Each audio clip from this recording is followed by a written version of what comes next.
بھائیوں، زندگی تیزی سے گزرتی ہے۔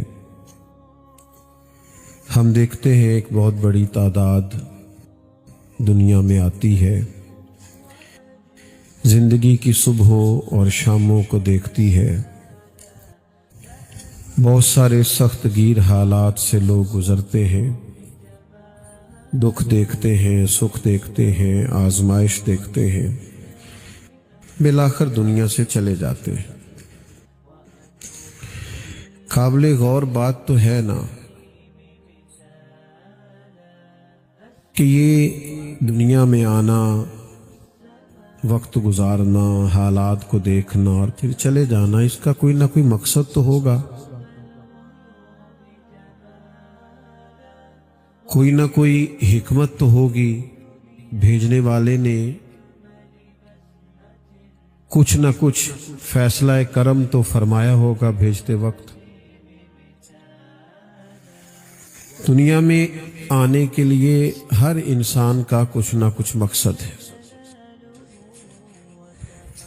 ہم نے اپنے اپنے حساب سے کچھ مقصد طے کر لیے ہیں جو ہمیں تکلیف دے رہے ہیں۔ کچھ لوگوں نے سوچا ہے کہ شاید دنیا میں آنے کا مقصد محض پیسہ جمع کرنا ہے۔ پیسہ ایک ضرورت ہے، مقصد نہیں ہے۔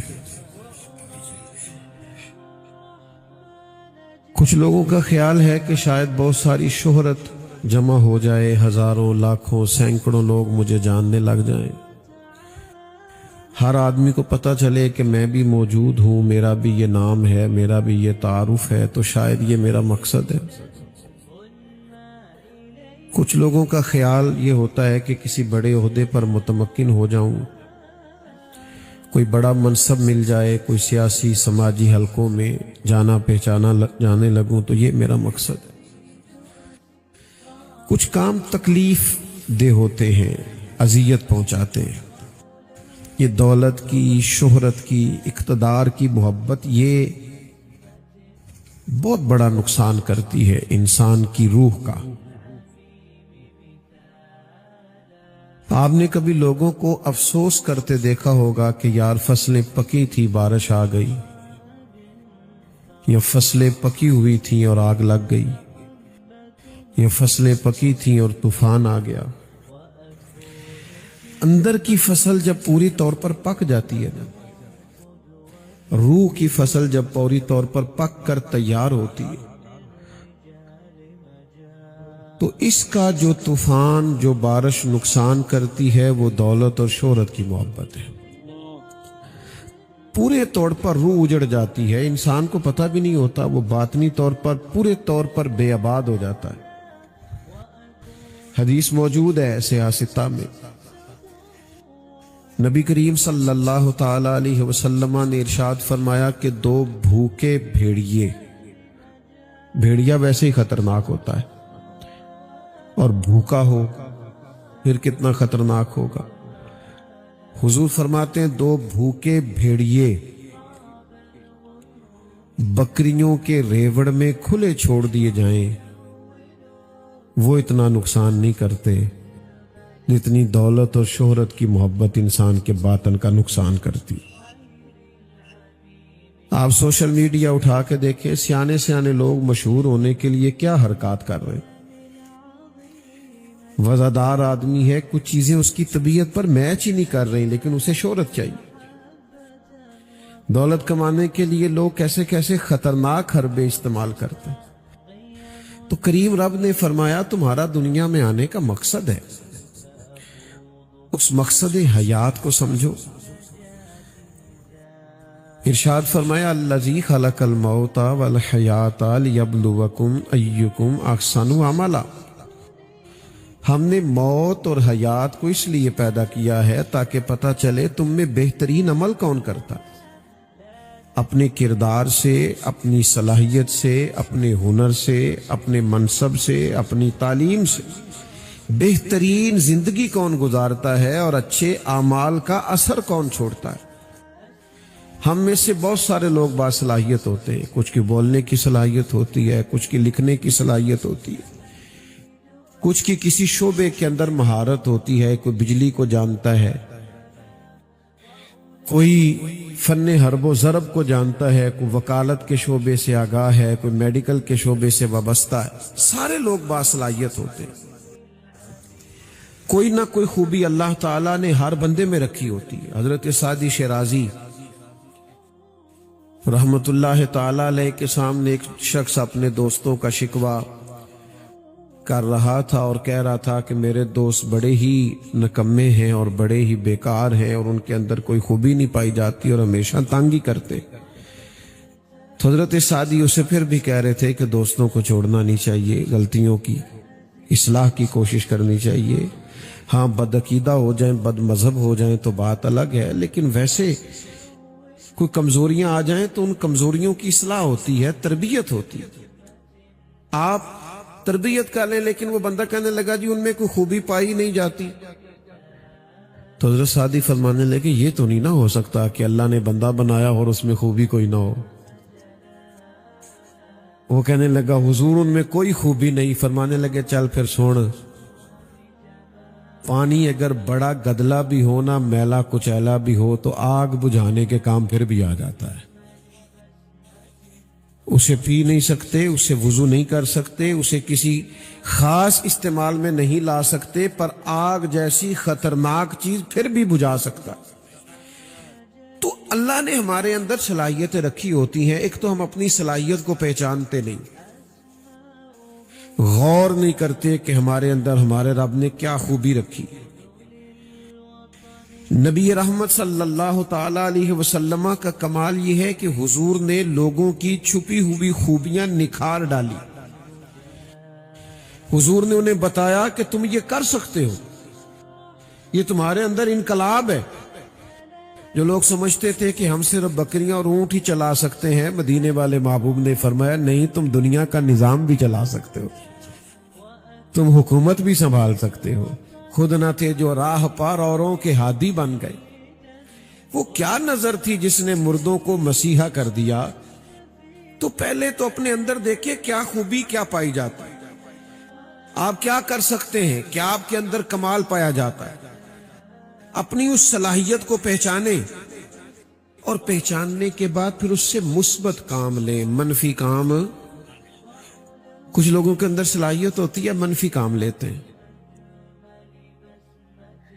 ایک دانشور نے لکھا ہے یہ جو لوگ فراڈ کرتے ہیں نا، فراڈ، میرے خیال ہے فراڈ کا ترجمہ کرنے کی ضرورت تو نہیں، آپ سب کو پتہ ہے فراڈ کیا ہوتا ہے۔ وہ کہتے ہیں یہ جو لوگ فراڈ کرتے ہیں نا، یہ بڑے ذہین لوگ ہوتے ہیں۔ اتنے بڑے مالدار کو، کروڑ پتی آدمی کو لوٹ لیا، سیانے تھے تو لوٹ لیا نا، بیوقوف آدمی تو نہیں لوٹ سکتا۔ کہتے ہیں یہ جو فراڈ، آپ کی پھر توجہ مجھے درکار ہے، یہ جو لوگ فریب کرتے ہیں نا، فراڈ کرتے ہیں، دھوکہ دیتے ہیں، یہ بڑے ذہین لوگ ہوتے ہیں۔ ان میں کمال پایا جاتا ہے کہ اتنا پڑھا لکھا آدمی ہے، اتنا بڑا بزنس مین ہے، اتنا بڑا مالدار ہے، لیکن اس کو شیشے میں اتار لیا، لوٹ کے لے گئے۔ اصل بات کیا ہے؟ اصل بات یہ ہے کہ ان لوگوں کے اندر کمال ہوتا ہے، لیکن یہ اپنے کمال کا غلط استعمال کرتے ہیں۔ اگر یہ اس کا صحیح استعمال کرے نا، اللہ کرے آپ کو سمجھ آئے میری بات کی۔ چلے میں ایک مثال دے کے سمجھاتا ہوں اور بات آسان ہو جائے۔ ہارون رشید کے پاس نا ایک مداری آیا تھا، کرتب دکھانے والا، اسکولوں میں آتے تھے نا میجک شو کرنے والے، تو اس کے پاس سوئیاں تھیں۔ اس نے ایک سوئی پھینکی، کچی دیوار میں جا کے لگی، دوسری سوئی پھینکی تو وہ چھوٹا سا سوراخ ہوتا ہے سوئی کے پیچھے دھاگا ڈالنے کو، پنجابی میں تو نکا کہتے ہیں اس کو۔ وہ دوسری سوئی پھینکی تو نکے میں جا کے لگی اس سوراخ میں، تیسری پھینکی تو وہ دوسری کے نکے میں لگی۔ اتنا زبردست نشانہ کہ 12 سوئیاں پھینکی، ایک دوسرے کے سوراخ میں لگی۔ جب 12 مکمل ہوئی تو لوگوں نے تالیاں بجائی، کسی نے 10 روپے دیے، کسی نے 20 دیے، کسی نے 100 دیا، کسی نے 200 دیا۔ اس کا خیال تھا ہارون رشید بادشاہ ہے، زیادہ پیسے دے گا۔ ہارون رشید کہنے لگے اسے پکڑو اور اس ستون کے ساتھ باندھ اور اسے 80 کوڑے مارو۔ اس نے کہا بادشاہ میرا تو خیال تھا کہ تم موٹی رقم دے گا، اور کوڑے کس لیے مروا رہا ہے؟ نوجوانوں غور کرو. ہارون رشید کہنے لگے کوڑے اس لیے مروا رہا ہوں کہ اللہ نے تجھے اتنا پکا نشانہ دیا ہے اور تو مداری گر بن گیا ہے. میں تجھے اسلامی فوج میں بھرتی کروں، یہی نشانہ دین کے دشمنوں پہ لگا. تیرے اندر صلاحیت ہے، تیرے اندر خوبی ہے، اس خوبی کا مثبت استعمال کر، خیر کے کاموں میں اس خوبی کو لگا. امام بخاری میں صلاحیت تھی نا، انہوں نے اپنی خوبی لگائی اور امت کو بخاری شریف عطا کی. امام مسلم لکھنا جانتے تھے، سفر کیا، محبوب کی احادیث کا ذخیرہ جمع کیا، ان کی چھان پھٹک کر کے، واضح کر کے، دلائل دے کے، درجہ بندی کر کے طے کیا. لوگوں میں خوبیاں تھیں، انہوں نے دین کے لیے لگا دی، عمریں لگا دی، ڈیوٹیاں کر دی. کیا ڈیوٹی کرتے تھے سیدنا بلال حبشی؟ میرے نبی کی مسجد میں جھاڑو دیتے تھے، آنے والے مہمانوں کی خدمت کرتے تھے. حضور سید عالم علیہ السلام کی بارگاہ میں جو حاضری دینے آتے تھے، ان لوگوں کے لیے حضرت بلال حبشی آسانیاں کرتے. عمر بھر یہ ڈیوٹی کی اور جم کے کی، ادھر ادھر نہیں دیکھا. پتہ ہے کمال کیا ملا؟ اپنے آپ سے کوئی نفع لیا ہے نا، زندگی اور موت کا مقصد پہچانا ہے. پتہ ہے نتیجہ کیا نکلا؟ حضور معراج شریف سے واپس آئے تو فرمایا بلال آپ کیا عمل کرتے ہیں؟ یا رسول اللہ آپ سے بہتر کون جانتا ہے؟ فرمایا بلال کمال ہو گئی، میں معراج پہ گیا ہوں، میں نے تو جنت میں بھی آپ کے چلنے کی آواز سنی ہے. حضرت بلال عرض گزار ہوئے، یا رسول اللہ صلی اللہ علیہ وسلم آپ نے فرمایا تھا جب وضو کرو مسجد آؤ تو 2 رکعت پڑھ لیا کرو، میں نے چھوڑی کبھی نہیں. تو دوست اپنے آپ سے کوئی کام لیں، آپ ایک کام کریں زندگی میں، تھوڑا مضبوط کر کے کریں. باصلاحیت ہیں تو کوئی کچھ کر جائیں. اچھے کھانے کھا جانا، اچھے کپڑے پہن جانا، اچھی تصویریں بنا جانا اور کچھ عرصے کے لیے سیاسی سماجی فلاحی کہلا جانا، اس سے کیا نتیجہ نکلتا ہے؟ نتیجہ تو یہ ہے کہ آپ کا وجود نفع بخش ہو. آپ کچھ چھوڑ جائیں زندگی میں، کچھ ایسے صدقات جاریہ ہو جن سے پھر نفع ہوتا رہے، جن سے پھر برکت ہوتی رہے، جن سے پھر خیر بٹتی رہے، جس سے پھر آنے والے وقت میں لوگوں کے لیے آسانیاں ہوتی رہے. میں آپ کی خدمت میں عرض کروں، ایک وقت آتا ہے کہ پھر انسان کو نہ لگن لگتی ہے اب میں کچھ کروں، اب میں کوئی انقلاب برپا کروں، اپنے آپ سے کوئی کام لوں. پھر اس وقت دیر ہو جاتی ہے. آپ کی توجہ ہے میری بات پر؟ صحت مند لوگ بیمار ہونے لگتے ہیں، جوان لوگ بوڑھے ہونے لگتے ہیں، تندرست وجود کمزور ہونے لگتے ہیں. انسان آہستہ آہستہ محسوس کرتا ہے کہ اس کے قوا اور اعصاب کمزور ہونے لگے. اس وقت سے پہلے کہ جب بڑھاپا آ جائے، اس وقت سے پہلے کہ جب انسان کمزور ہونے لگ جائے، اس وقت سے پہلے کہ جب انسان کے اندر یہ چیزیں طاری ہونے لگ جائیں، ہمیں کچھ نہ کچھ اعمال حسنہ، کچھ نہ کچھ خیر سمیٹنی چاہیے، کچھ نہ کچھ نفع لینا چاہیے، کچھ نہ کچھ برکات حاصل کرنی چاہیے. نبی کریم صلی اللہ تعالی علیہ وسلم نے فرمایا تم نے نا موت آنے سے پہلے زندگی کو غنیمت سمجھنا ہے، بڑھاپا آنے سے پہلے جوانی کو غنیمت سمجھنا ہے. فرمایا بیماری آنے سے پہلے صحت کو غنیمت سمجھنا، اچھے اعمال ترتیب دینے ہیں، اپنی صلاحیت کو اور اپنے وقت کو اور اپنے اوقات کو صحیح کر کے مینج کرنا ہے، خیر جمع کرنی ہے، اپنی آخرت کے لیے برکات جمع کرنی، کوشش کرنی ہے کہ ہم اپنے آپ سے کچھ ایسا کر جائیں کہ جس کی وجہ سے پھر اللہ تعالیٰ کی رحمت اور اس کا فضل ہماری طرف متوجہ ہو اور ہماری دنیا اور آخرت بن جائے. لیکن شرط وہ، ہمارے ایک بزرگ تھے تو فرماتے ہیں کسی کو سمجھا رہے تھے، اسے کہہ رہے تھے کہ یار کوئی اعمال خیر کر. تو آپ کو پتہ ہے لوگوں نے اپنی اپنی طبیعت کے لیے، اپنے آپ کو مطمئن کرنے کے لیے کچھ نہ کچھ دلیلیں بھی یاد کی ہوئی ہوتی ہیں. یہاں تو کسی سے کہنا کہ تو یہ کام کرتا ہے تو کہنا میں کیڑا کلا کرنا، ساری دنیا ہی کر دی. حالانکہ نیکیاں جمہوری نہیں ہوتی کہ پہلے سارے لوگ ٹھیک ہوں گے تو پھر آپ نے ہونا ہے. سب غلط بھی چلیں تو آپ نے اپنا رستہ ٹھیک رکھنا ہے. آمدام برسر مطلب وہ کہتے ہیں میں نے اس شخص سے کہا کہ تو ٹھیک ہو جا، تو کہنے لگا حضرت آپ ڈراتی رہتے ہیں ہر وقت، اللہ کی رحمت تو بہانہ تلاش کرتی.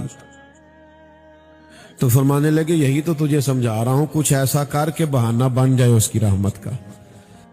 کچھ ایسا کر کہ بہانہ بنے اور اس کی رحمت متوجہ ہو.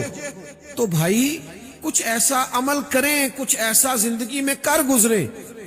دیکھو نبی کریم صلی اللہ تعالی علیہ وسلم نے ارشاد فرمایا کہ ایک شخص نا اپنے گھر سے نکلا اور وہ باہر آیا. تو باہر آن کر کے اس نے دیکھا کہ رستے میں نا چوک میں ایک درخت لگا ہوا ہے. میں نے زیادہ باتیں نہیں کرنی، آپ توجہ کریں، بس میں بات کو سمیٹتا ہوں تھوڑی دیر میں. تو لوگوں کو تکلیف ہونا ہم تو خیر پرواہ نہیں نہ کرتے، گاڑی بھی جہاں مرضی پارک کر دیتے. اور اگر کوئی بیچارہ بول دینا صاحب سائڈ پہ کر لے تو کہتے تم آگ بجھانی جا کے. بھئی اس نے نہ بھی آگ بجھانی ہو تو پھر بھی آپ کے لیے درست نہیں ہے. آپ رستہ چھوڑ کے اپنی سواری کو کھڑا کریں، یہی بہتر ہے اور یہی اخلاق کا تقاضا ہے. تو حضور فرماتے ہیں اس شخص نے دیکھا کہ عین چوک میں بیچ بالکل درخت لگا ہوا ہے اور لوگ گزرتے ہیں تو انہیں تکلیف ہوتی.